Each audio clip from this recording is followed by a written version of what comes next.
جو اپنا دین بچانے کے لیے ایک غار میں چھپ گئے تھے، اور اللہ تعالیٰ جل شانہ نے اپنے فضل سے ان کی حفاظت فرمائی۔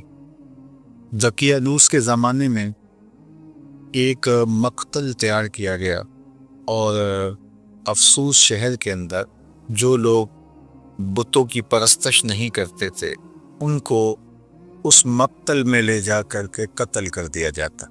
لوگ ڈرتے ہوئے بتوں کی پرستش کرنے لگے۔ اسی شہر میں صالح اور نیک خاندانوں کے کچھ لڑکے تھے جنہوں نے بتوں کی پرستش سے انکار کر دیا۔ بادشاہ نے ان کو بلایا اور کہا کہ تم اگر بتوں کی پرستش نہیں کرتے ہو تو تمہیں بھی مقتل میں لے جا کر کے قتل کر دیا جائے گا، لیکن تمہاری اٹھتی جوانیاں، ان فوان شباب، خوبصورت چہرے مجھے اس بات سے روکتے ہیں کہ تمہیں قتل کروں، لیکن میں اپنے فیصلوں کو صادر کرنے والا ہوں۔ البتہ تمہیں 3 دن کی مہلت دیتا ہوں، تم سوچ لو، ورنہ تمہیں بھی قتل کر دیا جائے گا۔ تو وہ نوجوان آپس میں مشاورت کرتے ہیں کہ کیا کیا جائے۔ کفر کو، بت پرستی کو تو کسی صورت میں ہم قبول نہیں کریں گے، دوسری صورت قتل کر دیے جائے۔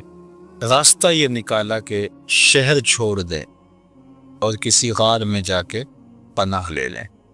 تو ان سب لڑکوں نے گھروں سے کچھ ضروری سامان لیا اور جا کے ایک غار میں پناہ لی۔ راستے میں ایک چرواہا ملا، اس نے کہا کہ تم کدھر جا رہے ہو؟ تو انہوں نے غرض بیان کی، تو اس نے کہا کہ یہ آفت تو میرے اوپر بھی آئے گی جب ہر شخص کو بت پرستی پہ مجبور کیا جا رہا ہے، تو چلو میں بھی تمہارے ساتھ چلتا ہوں۔ چرواہے کے پیچھے اس کا کتا بھی ان کے ساتھ ہو لیا۔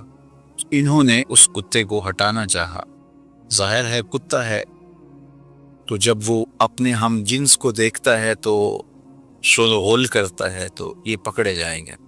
لیکن کتے نے بارگاہ عزتی میں عرض کی اور زبان حال سے کہا کہ میں کوئی ایسی حرکت نہیں کروں گا، آپ کی سنگت مجھے محبوب اور مرغوب ہے۔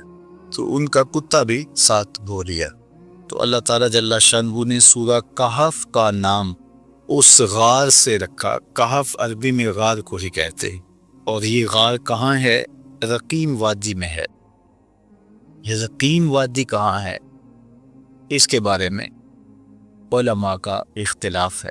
امام قرطبی نے لکھا ہے کہ یہ اندلس کے قریب جگہ ہے جہاں رقیم وادی ہے اور اصحاب کہف کا غار ہے۔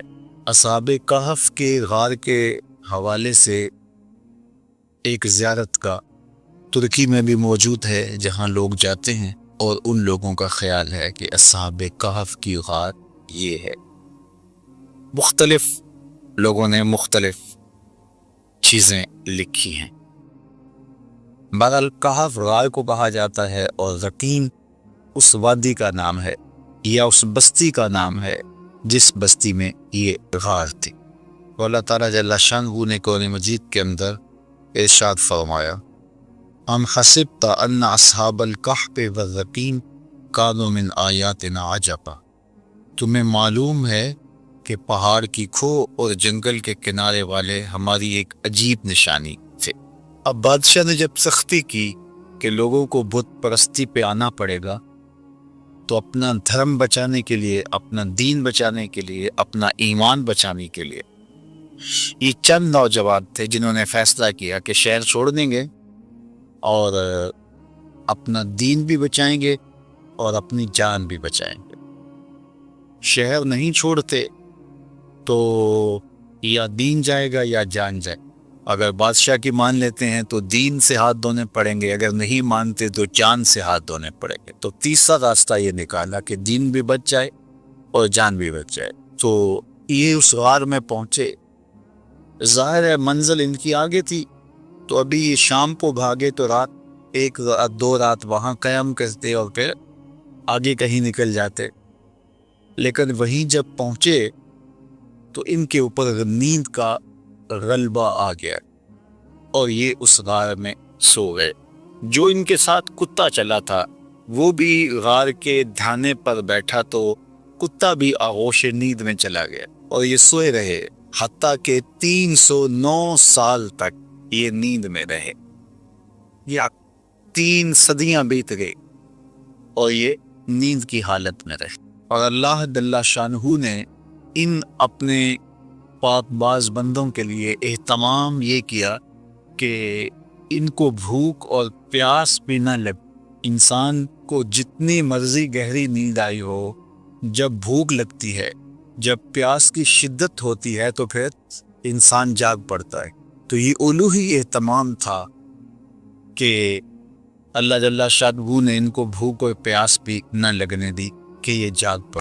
انسان باہر سے شور سنتا ہے تو شور کی وجہ سے بھی جاگ پڑتا ہے۔ اللہ تعالیٰ جل شانہ ارشاد فرماتا ہے فَضَرَبْنَا عَلَىٰ آذَانِهِمْ فِي الْكَهْفِ سِنِينَ عَدَدًا، اور ہم نے اس غار میں ان کے کانوں پر گنتی کے کئی برس تھپکا دیے، کانوں پر تھپکا لگا دیا کہ کوئی نامناسب آواز جو ان کو بیدار کر دے وہ بھی ان کے کانوں تک نہ جائے۔ اتنا عرصہ انسان ایک کروٹ پہ پڑا رہے تو پھر عضو بدن ساقط ہو جاتا ہے، لیکن اللہ تعالیٰ قرآن مجید میں ارشاد فرمایا وَنُقَلِّبُهُمْ ذَاتَ الْيَمِينِ وَذَاتَ الشِّمَالِ، ہم ان کی کروٹیں بھی بدلتے رہے۔ یہ سوئے رہے اور ہم اپنے فضل سے، اپنے کرم سے ان کی کروٹیں بھی تبدیل ہوتی رہی ہیں۔ اللہ اکبر۔ اب ظاہر ہے کوئی وہاں سے گزرا ہو اور وہاں ان کو دیکھا ہو تو ارشاد فرمایا وَتَحْسَبُهُمْ أَيْقَاظًا وَهُمْ رُقُودٌ، اور اگر کوئی ان کو دیکھے تو یہ لگے کہ یہ جاگ رہے حالانکہ یہ سوئے ہوئے تھے۔ اور پھر یہ بھی ارشاد فرمایا وَتَرَى الشَّمْسَ إِذَا طَلَعَتْ تَزَاوَرُ عَنْ كَهْفِهِمْ ذَاتَ الْيَمِينِ وَإِذَا غَرَبَتْ تَقْرِضُهُمْ ذَاتَ الشِّمَالِ وَهُمْ فِي فَجْوَةٍ مِّنْهُ۔ یہ جس غار میں سوئے پڑے تھے تو جب سورج وہاں سے گزرتا تو ہم سورج کو تھوڑا سا دائیں بائیں کر کے گزار دیتا تاکہ ان کے غار میں دھوپ کی وجہ سے بیداری نہ ہو۔ کیسا نیند کا اہتمام کیا گیا، کہا کانوں پہ تھپکے لگا دیے اور تاکہ شور ان کو نہ اٹھائے، اعضاء کہیں جامد نہ ہو جائیں، ہم کروٹیں بدلتے رہے، دھوپ کی شدت کی وجہ سے گرمی سے کہیں بیدار نہ ہو جائے۔ ہم نے نظام قدرت کو بدل دیا، نظام فطرت تبدیل ہو گیا۔ یہ کوئی حدیث ہوتی تو شاید کوئی اس کو ضعیف کہہ کے انکار کر دیتا کہ تم اللہ کے ولیوں کے بارے میں اتنی بڑی بات کر رہے ہو، نظام ہستی تبدیل ہو گیا۔ لیکن یہ قرآن ہے، کوئی انکار بھی نہیں کر سکتا۔ اللہ اکبر۔ وَتَرَى الشَّمْسَ إِذَا طَلَعَتْ تَزَاوَرُ عَنْ كَهْفِهِمْ ذَاتَ الْيَمِينِ وَإِذَا غَرَبَتْ تَقْرِضُهُمْ ذَاتَ الشِّمَالِ، کہا ہم نے سورج کے رخ کو بدل دیا، وہ آتا سیدھا، لیکن جب غار کی جگہ آتی، ان کا پہاڑ آتا تو یہ سورج تھوڑا سا خم کھا کے گزر جاتا۔ اللہ اکبر۔ اور پھر ارشاد فرمایا وَكَلْبُهُمْ بَاسِطٌ ذِرَاعَيْهِ بِالْوَسِيدِ، اور ان کا کتا جو ساتھ چلا تھا وہ کلائیوں کو پھیلا کر کے غار کی چوکھٹ پہ بیٹھا ہوا ہے۔ یہ بھی ایک اہتمام ہے، کوئی چرواہا گزرتا ہوا آئے تو وہ کتے کو دیکھ کر کے جو ہے وہ سائڈ پہ ہو جائے، اور کوئی جانور آئے، کوئی موذی جانور بھی تو 309 سال کا عرصہ بیت گیا، کئی موذی جانور آئے ہوں گے، گزرے ہوں گے، کتے کو دیکھ کے وہ بھی رخ بدل لیں، پہرے دار بھی بٹھا دیا۔ اللہ اکبر۔ یہ عرصہ بھی 309 سال کا، اور ارشاد فرمایا لَوِ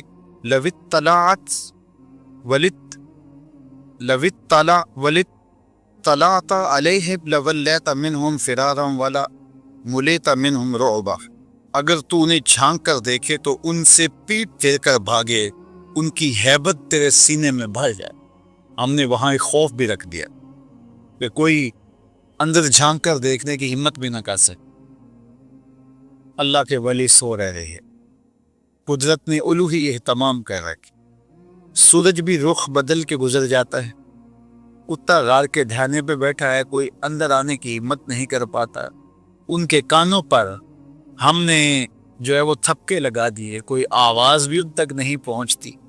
دھوپ غار کے اندر جاتی نہیں ہے کہ وہ بیدار ہو جائے، بھوک اور پیاس کی شدت انہیں تنگ کرے اور وہ بیدار ہو جائیں، ایسا بھی نہیں ہے۔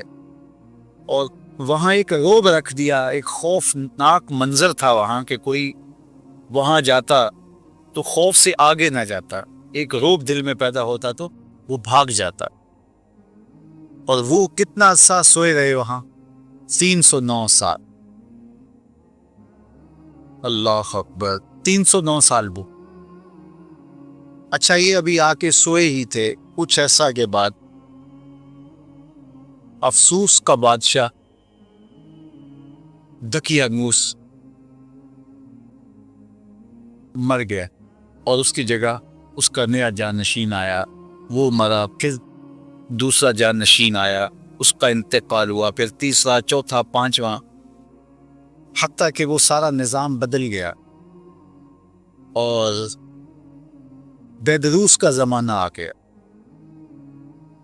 اور یہ نیک اور صالح حکمران تھا، اور یہ اس بات کا خیال رکھتا تھا کہ لوگوں کو عدل و انصاف فراہم کیا جائے اور لوگوں کے عقائد درست ہوں، اللہ پر، آخرت پر لوگوں کا ایمان ہو۔ لیکن ایک فتنہ اس کے دور میں بپا ہوا۔ کچھ لوگوں نے کہا کہ حشر اجساد نہیں ہوگا، یعنی قیامت کے دن پر روحیں ہوں گی جو اللہ کے حضور پیش ہوں گی اور ان کا معاملہ ہوگا، جسم نہیں اٹھائے جائیں گے، حشر ارواح ہوگا، حشر اجساد نہیں ہوگا۔ یہ مٹی کے اندر بدن مل جائے گا، گل سڑ جائے گا، تو کیسے دوبارہ مٹی سے بدن کو اٹھایا جائے گا اور پھر حشر اجساد ہوگا؟ یہ بات سمجھ میں نہیں آتا۔ مشرکین مکہ کی سمجھ میں بھی یہ بات نہیں آئی، انہوں نے بھی یہی کہا تھا، وَضَرَبَ لَنَا مَثَلًا وَنَسِيَ خَلْقَهُ قَالَ مَن يُحْيِي الْعِظَامَ وَهِيَ رَمِيمٌ، سورہ یاسین کا پھر اٹھائیے۔ انہوں نے بھی کہا کہ جب ہم گل سڑ جائیں گے، ہڈیاں مٹی میں مل جائیں گی، تو کس طرح دوبارہ ہمیں اٹھایا جائے گا؟ وہ کہتے تھے یہ بات سمجھ میں نہیں آتی کہ ہم دوبارہ زندہ کیے جائیں، دوبارہ ان اجسام کو اٹھایا جائے۔ اور نظر بن حارث کہیں سے پرانی قبر سے کوئی بوسیدہ سی ہڈی اٹھا لایا اور ہڈی اٹھا کر کے حضور کے سامنے آ کھڑا ہوا، اور ہڈی کو، بربری سی ہڈی کو یوں حضور کے سامنے توڑتا ہے اور اس کے ریزے زمین پہ گرتے ہیں، اور ساتھ حضور علیہ السلام سے مخاطبت کرتے ہوئے کہتا ہے ان ہڈیوں کو کون زندہ کرے گا جو میرے ہاتھوں کے معمولی لمس کو بھی برداشت نہیں کر پا رہے، ان کے ریزے ریزے ہو رہے ہیں۔ آپ جو دین لے کر آئے ہیں اس دین میں یہ ہے کہ ان ہڈیوں کو بھی زندہ کیا جائے گا، تو مجھے بتائیے ان ہڈیوں کو کون زندہ کرے گا؟ قُلْ يُحْيِيهَا الَّذِي أَنشَأَهَا أَوَّلَ مَرَّةٍ وَهُوَ بِكُلِّ خَلْقٍ عَلِيمٌ۔ فرمایا محبوب فرما دیجئے یہ تو ہڈیاں ہیں، جب ہڈیاں بھی نہیں تھی، جس نے انسان بنا لیا وہ ہڈیوں کو بھی زندہ کر لے گا۔ اب تو میٹیریل موجود ہے لیکن بکھرا پڑا ہے، میٹیریل ہے، کمزور ہو گیا ہے، تو جب یہ ہڈیاں بھی نہیں تھی تو جب امر کن سے اس نے ہڈیوں کے بغیر انسان کو کھڑا کر دیا اور ہڈیاں پیدا کر دی، تو اب تو ان ریزوں کو جوڑ کے بنانا ہے، بکھرے میٹیریل کو جوڑنا ہے، تو اس کے لیے کیا مشکل ہے؟ تو بہت سارے لوگوں کی بات یہ سمجھ میں نہیں آتی، وہ کہتے ہیں کیسے ہو سکتا ہے؟ اللہ اکبر۔ تو اس زمانے میں، بیدروس کے زمانے کے اندر، یہ 300 سال کا عرصہ ہے دقیانوس سے بیدروس کے زمانے کا، مورخین نے لکھا ہے۔ تو اس زمانے میں حشر اجساد پہ بات ہو رہی تھی اور لوگوں کے دو گروہ بن گئے تھے۔ ایک طبقہ کہتا تھا کہ جسم بھی اٹھائے جائیں گے اور روحوں کو تو موت نہیں ہے، اور دوسرا طبقہ کہتا ہے کہ نہیں، جو گل سڑ گئے مٹی میں وہ کیسے اٹھائے جا سکیں گے؟ 3 دن کے بعد تو بدن پھٹنے لگتا ہے اور کچھ عرصے کے بعد ہڈیاں بھی گل جاتی ہیں، تو کس طرح جو ہے وہ دوبارہ اٹھایا جائے گا مرنے کے بعد؟ ہاں، روحوں کا حشر ہوگا، اجساد کا حشر نہیں ہوگا۔ یہ اس بحث میں پڑے ہوئے تھے، شہر میں یہ ہنگامے تھے، اس عنوان سے مناظرے تھے، طبقات تھے، اور ملک بیدروس بہت پریشان تھا کہ کس طرح قوم کو سمجھایا جائے۔ اور ادھر ان اللہ کے ولیوں کو سوئے ہوئے 309 سال بیت چکے تھے۔ اچانک ایک کی آنکھ کھلی، پھر دوسرے کی کھلی، تو چند لمحوں کے اندر یہ سارے جاگ کے بیٹھ گئے۔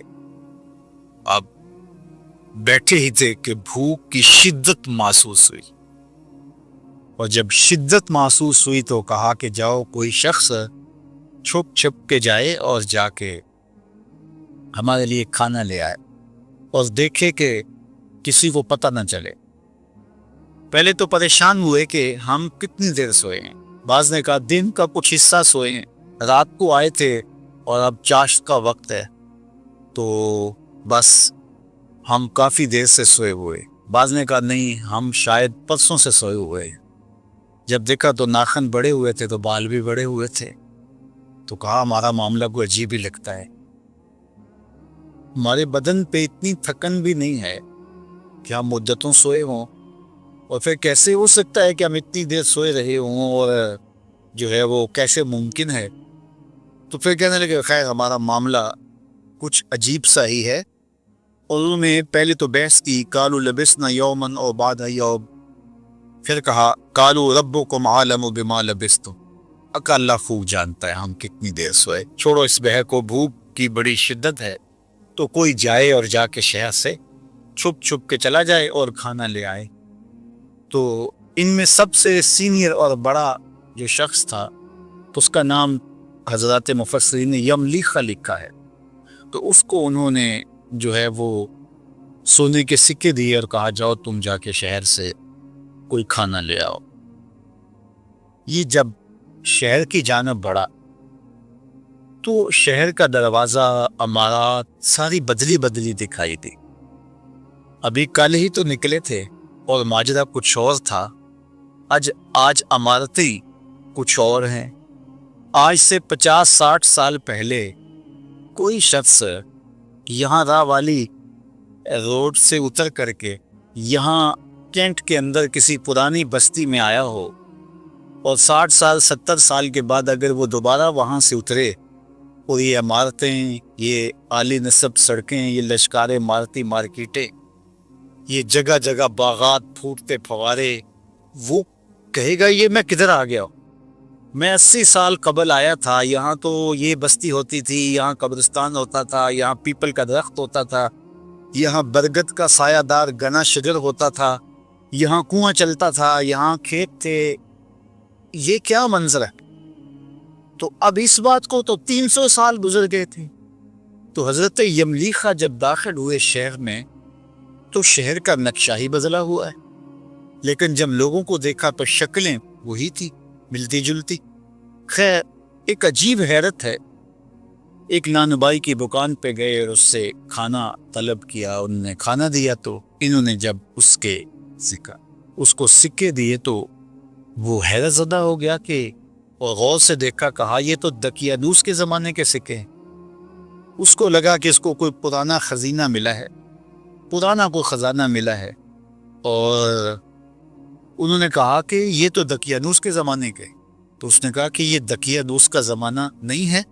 واہ، کہا وہ تو 300 سال ہو گئے اس دنیا سے کوچ کیے ہوئے اس کو۔ تو کہا کہ یہ کیا تم بات کر رہے؟ اس نے کہا تم کیا بات کر رہے؟ تو جب جھگڑا طول پکڑتا ہے تو بازار کے لوگ جمع ہو جاتے، حتیٰ کہ کوتوال شہر بھی آ جاتا ہے اور پکڑ کے بادشاہ کے دربار میں لے جاتی کہ یہ نوجوان عجیب باتیں کر رہا۔ کہتا میں یہ تم کیا بات کر رہے ہو، اس کا ذہن ٹھیک ہے، کیا ماجرا ہے؟ تو بادشاہ نے اس کو کہا کہ کیا ماجرا ہے؟ تو اس نے بتایا کہ ہم تو اپنا دین اور دھرم بچانے کے لیے شہر سے نکلے تھے، دقیانوس کا زمانہ تھا، تو اب یہاں بدلے ہوئے حالات، ہمارے پاس سکے ہیں، ابھی کل کی بات ہے۔ تو ایک وزیر نے کہا بادشاہ سلامت، دقیانوس کے زمانے میں کچھ نوجوان بھاگ گئے تھے شہر سے، اور ان کو گرفتار کرنے کے لیے دقیانوس نے کافی کوشش کی تھی لیکن نہیں ہو سکا تھا۔ پھر تختیوں پر ان کے نام لکھوا کر شاہی خزانے میں رکھ دیے تھے اور کہا تھا کہ یہ جب بھی پکڑے جائیں ان کو کڑی سزا دی جائے۔ تو کہیں یہ وہی نوجوان نہ ہو. تو وہاں سے وہ تختیاں لائی گئی اور اس کے اوپر وہی نام لکھے ہوئے تھے. تو حضرت یملیخہ کو بھی بات سمجھ آ گئی، ان کو بھی بات سمجھ آ گئی. قرآن مجید نے یہ سارا منظر نامہ بیان کیا ہے. اللہ اکبر. پھر یہ لوگ بادشاہ سمیت یملیخہ کو لے کے ان کے غار تک پہنچے، اور جب لوگوں کو آتے ہوئے دیکھا تو یہ سارے گھبرا گئے کہ ہم پکڑے گئے، کیونکہ غار کے اندر موجود باقی لوگوں کو تو پتہ نہیں تھا کہ وہاں ماجرا کیا ہوا اور ہم کتنا عرصہ سوئے رہے. تو جب یہ بہت مضطرب ہوئے تو حضرت یملیخہ بھاگ کر آگے چلے گئے اور جا کے ان کو ساری کہانی سنائی کہ اللہ نے ہمیں عرصہ تک سلائے رکھا. اور پھر یہ بادشاہ کی قیادت میں آیان سلطنت کے لوگ جا کے اصحاب کہف سے ملے، ان سے ملاقات کی اور یہ ان سے ملے. اور پھر وہ جو مسئلہ تھا حشر اجساد نہیں ہو سکتا، حشر ارواح ہوگا، تو یہ مسئلہ بھی حل ہو گیا کہ جو رب بغیر کھانے اور کھلانے اور پلانے کے 309 سال تک ان بندوں کو زندہ رکھ سکتا ہے، وہ قبروں میں سے بھی اٹھا لے گا اور جسموں کے ساتھ اٹھا لے. تو یہ ان سے ملے، اس کے بعد ان کو دوبارہ طبی موت واقع ہو گئی اور وہیں ان کو اس غار کے اندر ہی دفن کر دیا گیا اور آگے دیوار چن دی گئی. وہاں اللہ نے قرآن مجید میں ارشاد فرمایا کہ یہ سب وَكَذَلِكَ أَعْثَرْنَا عَلَيْهِمْ، یہ کیوں سب کچھ ہوا؟ لِيَعْلَمُوا أَنَّ وَعْدَ اللَّهِ حَقٌّ، تاکہ لوگوں کو پتہ چل جائے کہ اللہ کے وعدے سچے ہیں. وَأَنَّ السَّاعَةَ لَا رَيْبَ فِيهَا، اور قیامت کے قائم ہونے میں کوئی شک نہیں ہے، اجساد کا ارواح ہوگا. اِذْ يَتَنَازَعُونَ بَيْنَهُمْ أَمْرَهُمْ فَقَالُوا ابْنُوا عَلَيْهِمْ بُنْيَانًا. اللہ اکبر. فرمایا پھر وہ وقت بھی آیا وہاں کے لوگوں کا اختلاف ہو گیا. بعض نے کہا کہ یہاں جو ہے وہ عمارت کھڑی کر دی جائے، لیکن وہ لوگ جو غالب ہوئے انہوں نے کہا یہاں ہم مسجد بنائیں گے. ارشاد فرمایا قال الذین غلبوا علی امرہم لنتخذن علیہم مسجدا، ہم یہاں مسجد بنا دیں گے تاکہ یہاں لوگ آ کر کے نماز پڑھے اور پاک بندوں کی قربت کی برکتیں حاصل کریں. تو ان کو وہاں دفن کر کے غار کے آگے دیوار کر دی گئی اور ساتھ مسجد بنا دی گئی. اور یہ بادشاہ وقت کے حکم سے آیان سلطنت کے مشورے سے یہ ہوا. اللہ اکبر. اب اللہ تعالیٰ قرآن مجید میں ارشاد فرماتا سَيَقُولُهُمْ ثَلَاثَةٌ رَابِعُهُمْ كَلْبُهُمْ، بعض نے کہا 3 تھے چوتھا ان کا کتا تھا. وَيَقُولُونَ خَمْسَةٌ سَادِسُهُمْ كَلْبُهُمْ، بعض نے کہا 5 تھے چھٹا ان کا کتا تھا. رجمًا بالغیب، یہ ان کی اس طرح کی باتیں ہیں، ان کے اندازے ہیں، ان کی توق بندیاں ہیں. وَيَقُولُونَ سَبْعَةٌ وَثَامِنُهُمْ كَلْبُهُمْ، بعض نے کہا کہ وہ 6 تھے اور 7واں ان کا کتا تھا، 7 سے 8واں ان کا کتا تھا. قُلْ رَبِّي أَعْلَمُ بِعِدَّتِهِنَّ مَا يَعْلَمُهُمْ إِلَّا قَلِيلٌ. ارشاد فرمایا کہ تمہارا رب خوب جانتا ہے، محبوبہ فرما دو میں رب کو خوب پتہ ہے وہ کتنے تھے. تمہارا موضوع نہیں ہے کہ ان کی تعداد کتنی تھی، تم اس میں الجھ کے نہ رہ جاؤ کہ وہ 7 تھے، وہ 5 تھے، وہ 3 تھے، چوتھا ان کا کتا تھا، چھٹا ان کا کتا تھا یا 8واں ان کا کتا تھا. تمہارا موضوع یہ نہیں ہے، تمہارا موضوع یہ ہے کہ مر کر دوبارہ اٹھنا ہے اور ایک ایک عمل کا حساب دینا. بعض اوقات ہدایت حاصل کرنے کی بجائے لا یعنی ابحاث کے اندر مبتلا ہو کر کے ہدایت کو لوگ ضائع کر دیتے. تو کہا کہ تمہارا یہ رب خوب جانتا ہے، وہ 3 تھے یا 5 تھے یا اس سے زیادہ تھے، تمہاری کیا غرض، جتنے بھی تھے تمہاری نظر اس مقصد پہ ہونی چاہیے تھی کہ انہوں نے کفر کو قبول نہ کیا اور شہر چھوڑ دیا، پر تمہاری نظر اس پہ ہونی چاہیے کہ 309 سال تک بغیر کچھ کھائے پیے وہ زندہ رہے اور اللہ نے ان کو اٹھا لیا تو تمہیں بھی حشر کے دن اٹھا لے گا. اس کے لیے جو ہے وہ کوئی مسئلہ نہیں ہے. تو اللہ جل شانہ نے اس واقعہ کو بیان کیا.